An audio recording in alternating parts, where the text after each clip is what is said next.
শান্ত বিকেলে সূর্যের লালচে আলোয় ছাদের এক কোণে কাঁধে মাথা দিয়ে বসে আছে দুটো মানবী। সূর্য অস্ত যাবে যাবে এমন অবস্থা। চারদিকে ফুরফুরে হাওয়া এসে এলোমেলো করে দিচ্ছে মেয়েটার চুল।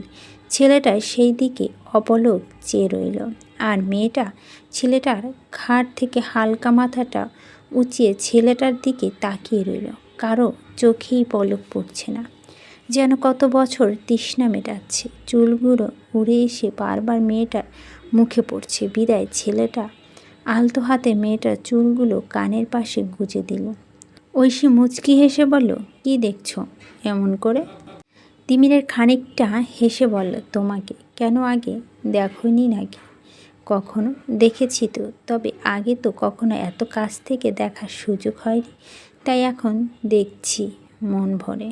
ঐশী তিমিরের কাঁধ থেকে মাথা তুলে বলল, ভালোবাসো? কি মনে হয়? মনে তো অনেক কিছু হয়, তবে আমি শিওর হতে চাই, তাই তো জিজ্ঞেস করলাম। প্রতিটা মুহূর্ত তোমাকে অনুভব করি, তোমাকে ছাড়া নিজেকে কল্পনা করতে পারি না। তোমার হাসি মুখ দেখলে ভালো থাকি, কষ্ট থাকলেও নিজের দ্বিগুণ কষ্ট পাই। এসব যদি ভালোবাসা হয় তাহলে ভালোবাসি। ঐশী এক দৃষ্টিতে তাকিয়ে রইল তিমির দিকে। কি অমায়িক ব্যবহার মানুষটার! এতটা ভালো মানুষ এত ভালোবাসা কি ডিজার্ভ করত? ও বুঝতে পারছে না। হয়তো জীবনের কোনো এক পুণ্যের জোরে তিমিরের মতো এমন একজন মানুষকে জীবনসঙ্গী হিসেবে পেয়েছে। ঐশীর চোখ ছলছল করে উঠল। এই পাগলি, এত চুপ হয়ে গেলে কেন? হঠাৎ কেন ভালোবাসো এতটা? হঠাৎ ঐশী প্রশ্ন শুনে অবাক হলো তিমির। পরক্ষণে হাসি মুখে জবাব দিল, তুমি মানুষটাই এমন, যাকে ভালো না বেশে থাকা যায় না, তাই ভালোবাসি। ঐশী অন্যদিকে চেয়ে বলল, আচ্ছা আমি তোমার ভালোবাসা ডিজার্ভ করি না? তিমির বলো। তিমির রাগান্বিত হয়ে বলল, এইবার কিন্তু বেশি বেশি হচ্ছে ঐশী। এইসব কথা বললে কিন্তু এখন আমি এখান থেকে উঠে চলে যাব। ঐশী আঁতকে উঠে বলল, এত রাগ করছো কেন? আমার মনে শুধু কিছু প্রশ্ন ছিল, তাই উত্তর খুঁজছি। তিমির ঐশীর পাশে বসে ঐশীর মুখটা নিজের দিকে তাকিয়ে বলল, আমার ভালোবাসা তুমি ছাড়া অন্য কেউ ডিজার্ভ করে না, তাই আমি তোমাকে ভালোবাসি। কেন নিজেকে ছোট ভাবছো? ঐশী কিছুক্ষণ চুপ করে রইল, তারপর আবার বলল, তুমি জিজ্ঞেস করো না আমি তোমাকে ভালোবাসি কি না? তিমির একটা দীর্ঘশ্বাস ফেলে বলল, না। ঐশী সরু চোখে তাকিয়ে বলল, কেন? কারণ আমি জানি তুমি আমাকে কতটা ভালোবাসো। যে মানুষটা সারা জীবন নিজের ভালোবাসাহীনতা ভুগছে, সে যখন সত্যিকার ভালোবাসার স্বাদ পেয়ে যায়, তখন কি কখনো তার ভালোবাসা মায়াজাল ছেড়ে যেতে পারে? এইটুকু তো বিশ্বাস থাকা প্রয়োজন দুজনের মধ্যে। তাই আমার কোনো সন্দেহ নেই, কিন্তু তোমাকে এতটা ভরসা কখনো দিতে পারি না, যার ফলে তোমার মনে এই প্রশ্নগুলো জাগছে। ঐশী ছলছল চোখে বলল, এভাবে বলো না তিমির। বিশ্বাস করো তো, নিজে থেকেও বেশি বিশ্বাস করি তোমাকে। আমার জীবনে এখন যদি কোনো ভরসা ভালোবাসা জায়গা থাকে, সেটা শুধুই তুমি। সেটা আমার সন্দেহ না, নিজের সাথে নিজের একটা যুদ্ধ, যেটা লড়তে লড়তে আমি আজ ক্লান্ত হয়ে গেছি। তুমি তো জানো আমি কতটা একা, তাই পাশে কাউকে পেলে ভয় হয় হারাবার। তিমির ঐশীর কপালে একটা চুমু দিয়ে ঐশীর চোখে পানি মুছে দিল, তারপর ঐশীকে নিজের বুকের সাথে জড়িয়ে নিল। এখন আর তুমি একা নও, আমিও আছি তোমার সাথে। বুঝেছ? জীবনে প্রতিটা মুহূর্ত আমাকে পাশে পাবে, কথা দিচ্ছি। ঐশী তিমিকে শক্ত করে জড়িয়ে ধরল, কখনো না ছাড়ার প্রতিজ্ঞা। কিছুক্ষণ দুজন এভাবেই রইল, তারপর ঐশী তিমিরের বুকের ওপর থেকে মাথা তুলে কিছুটা ইতস্তত করে বলল, তিমির, তোমাকে একটা কথা বলার আছে। বলো না, কি বলতে চাও? ঐশী একটু ভীতু কণ্ঠে বলল, ভুল বুঝবে না তো? তিমির ঐশীকে আশ্বাস দিয়ে বলল, কখনো না, বলো। ঐশী কিছুক্ষণ চুপ করে রইল, বুকের ভিতর টিপ টিপ করছে। যদি কথাটা শোনার পর তিমির ওর পাশে না থাকে, যদি ছেড়ে যায়, তাহলে ও তো বাঁচতে পারবে না, কিন্তু এই কথাটা তো লুকাতেও পারবে না। তাহলে তিমিরকে ঠকানো হবে। মনের ভিতর যে বোঝাটা আছে সেটাও যাবে না, আর না জীবন কখনো শান্তি পাবে। তাই বলাটা শ্রেয় মনে করল ঐশী। তিমির ঐশীকে ইশারায় বলো। ঐশী একটা দীর্ঘশ্বাস ফেলে চোখ বন্ধ করে বলল, আমি শানকে ভালোবাসতাম। শানকে নিয়ে ঘর বাঁধার স্বপ্ন দেখতাম। কি করব একাকিত্বে? জীবনে না ছিল বাবা মা বা আত্মীয় স্বজনদের ছায়া, না ছিল বন্ধু বান্ধব, যার কারণে শানকে পেয়ে ওকে আঁকড়ে ধরেছিল। শান আমার একা জীবনে প্রথম বন্ধু ছিল, কিন্তু এটা আমার ভুল ছিল যে শানের বন্ধুত্ব হাতকে আমি ভালোবাসার হাত ভেবেছিলাম। কথাগুলো বলার সময় ঐশীর গলা ধরে আসছিল। ঐশী কথাগুলো চোখ বন্ধ করেই বলছে। ওর চোখ থেকে ঝরঝর করে পানি পড়ছে। পড়বেই না তিমিরের চোখে।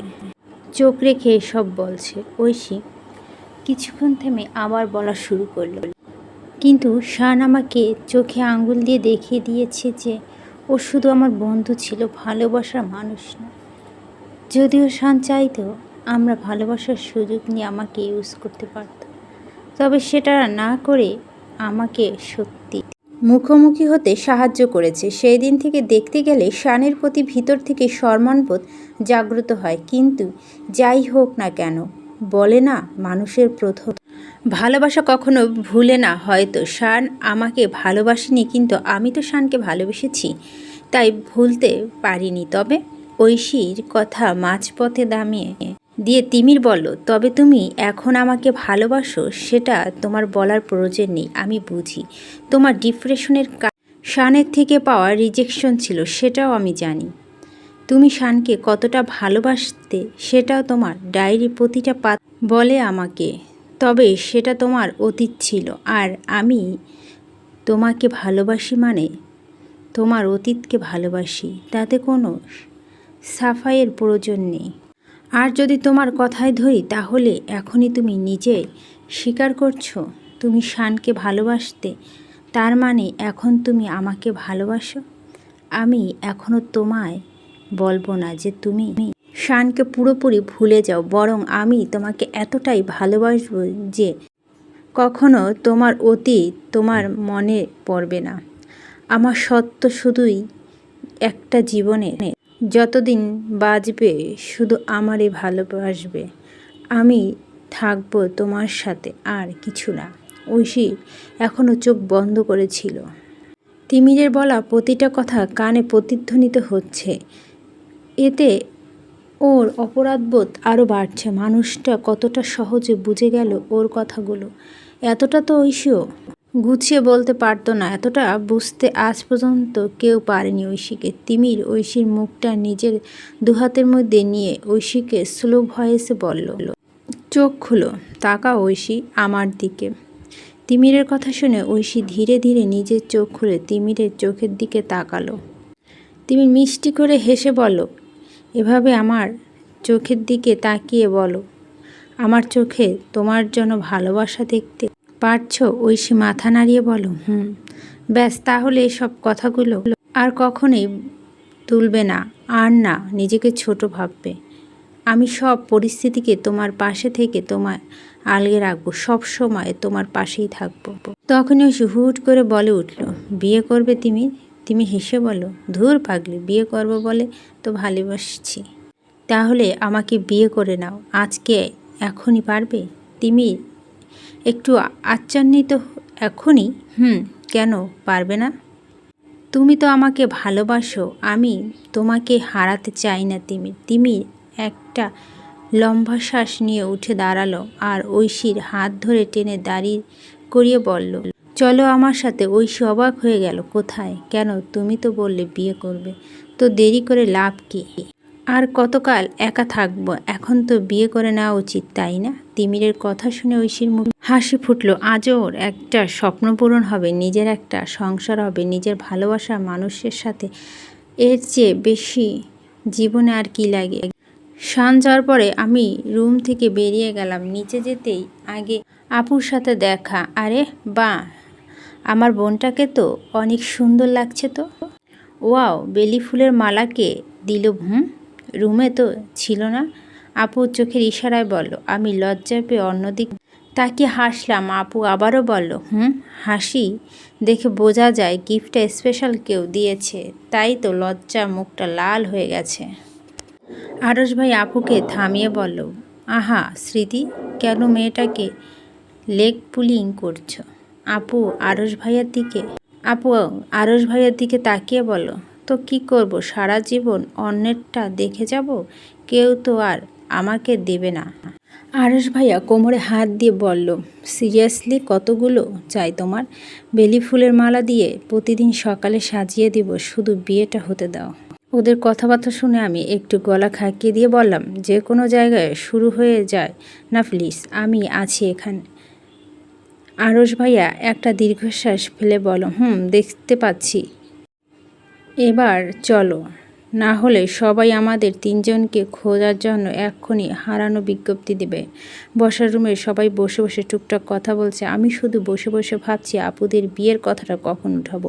আদৌ শান সবাইকে ম্যানেজ করতে পারবে তো?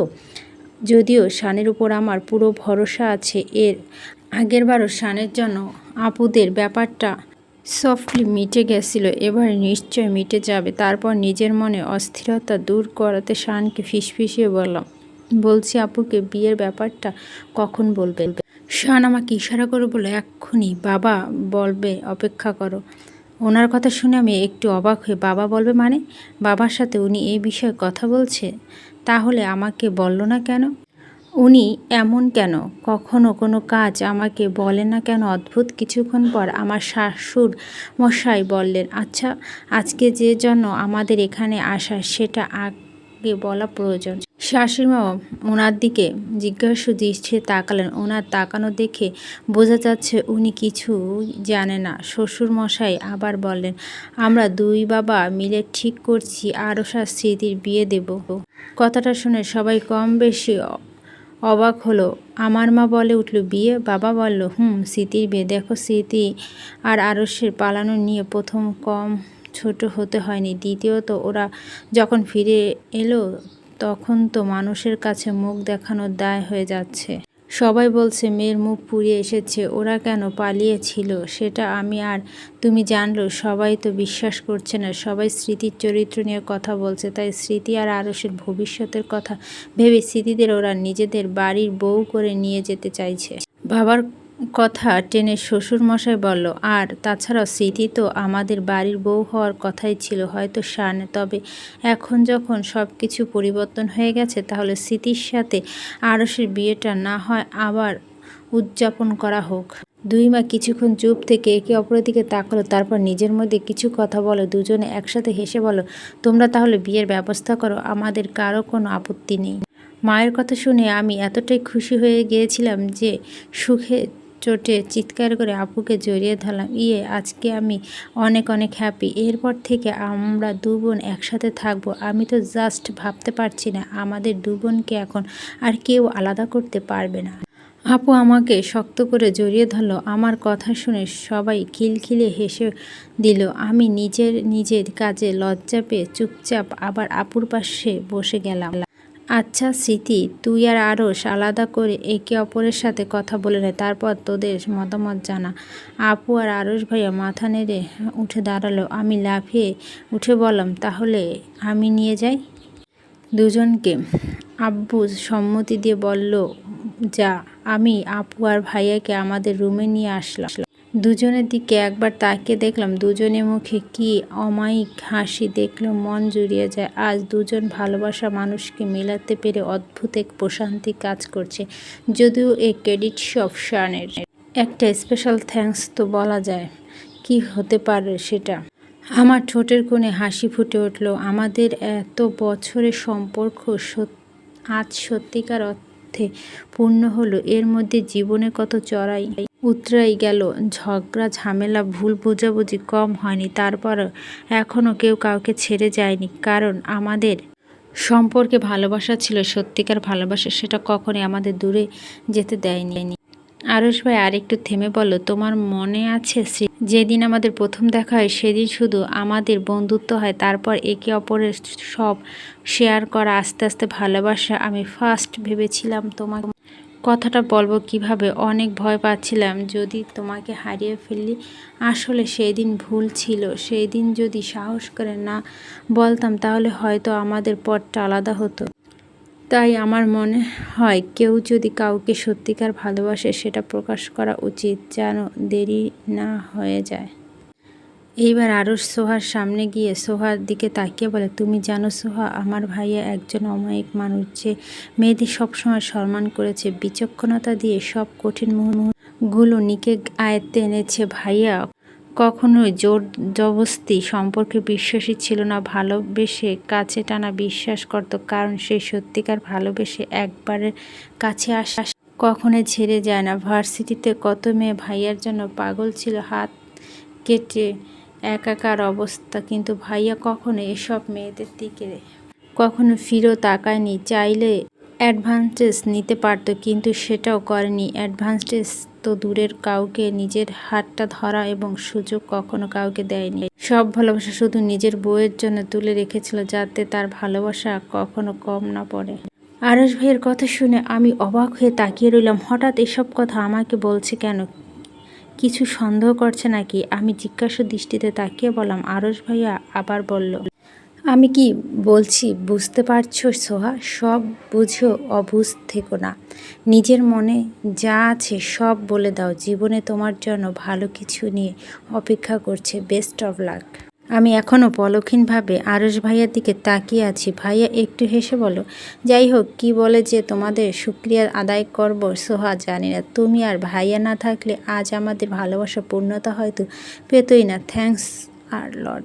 আমি হালকা হেসে বললাম, আমি আসছি, তোমরা কথা বলো। কথাটা বলে আমি বেরিয়ে আসলাম রুম থেকে। বারবার আরশ ভাইয়া বলার কথাগুলো আমার কানে বাজছে। আমার হ্যান্ডসাম বস সত্যি যদি সময় থাকতে না বলি, যদি শানকে হারিয়ে ফেলি, অন্য কেউ শানকে নিয়ে নেয়, তখন কি হবে? ভাবতে আঁকতে উঠলাম, না না, এমনটা কখনোই হবে না। শানকে আমি ভালোবাসি, ওকে হারাতে চাই না। ভালোবাসার কথা সবসময় ছেলেরা আগে বলে, এটা তো কোনো নিয়ম না, মেয়েরাও বলতে পারে, আর সেটা আমি করব।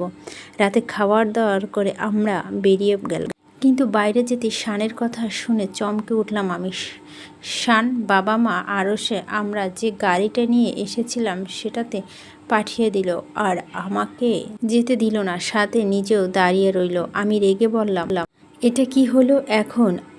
আমরা যাব কিসে? অপেক্ষা করো, দেখতে পাবে। বাহিরে দাঁড়িয়ে দাঁড়িয়ে শীতে কাঁপছি আর মশার কামড় খাচ্ছি, এতে রাগ হচ্ছে বলা বাহির। কিছুক্ষণ অপেক্ষা করতে দেখলাম ড্রাইভার আঙ্কেল আরেকটা গাড়ি নিয়ে আসছে। গাড়িটা আমাদের সামনে এসে দাঁড় করিয়ে চাবিটা ওনার হাতে দিয়ে দিল। উনি চাবিটা নিয়ে বলল, ধন্যবাদ আঙ্কেল এতটা হেল্প করার জন্য। কি যে বলবো না বাবা, এটা তো আমার কাজ। No uncle. তারপর আমার কথা, এত রাতে এসেছো সেটা কম কিসের? তুমি একটা ট্যাক্সি নিয়ে চলে যাও। শান ওনার হাতে কিছু টাকা দিয়ে আমাকে নিয়ে গাড়ির কাছে এলেন। ওনার কর্মকাণ্ড দেখে আমি অবাক হয়ে তাকিয়েছিলাম। উনি গাড়িতে উঠায় বসে বলেন, কি হলো এখন হাঁ করে তাকিয়ে আছো কেন? ওঠো, আমরা তো ওই গাড়িতে সব মিলে যেতে পারতাম। নতুন একটা গাড়ি আনার কি দরকার ছিল? বললাম, আগে গাড়িতে উঠে বসো, লেট হচ্ছে। আমি আর কোনো কথা না বলে বাড়িয়ে গাড়িতে উঠে বসলাম। বলুন না, ওদের সাথে না গিয়ে আলাদা কেন যাচ্ছি? শান মুচকি হেসে বলল, কারণ আমরা বাড়িতে যাচ্ছি না। ওনার কথা শুনে আমি আশ্চর্য হলাম। বাড়িতে যাচ্ছি না মানে? তাহলে এত রাতে কোথায় যাচ্ছি আমরা?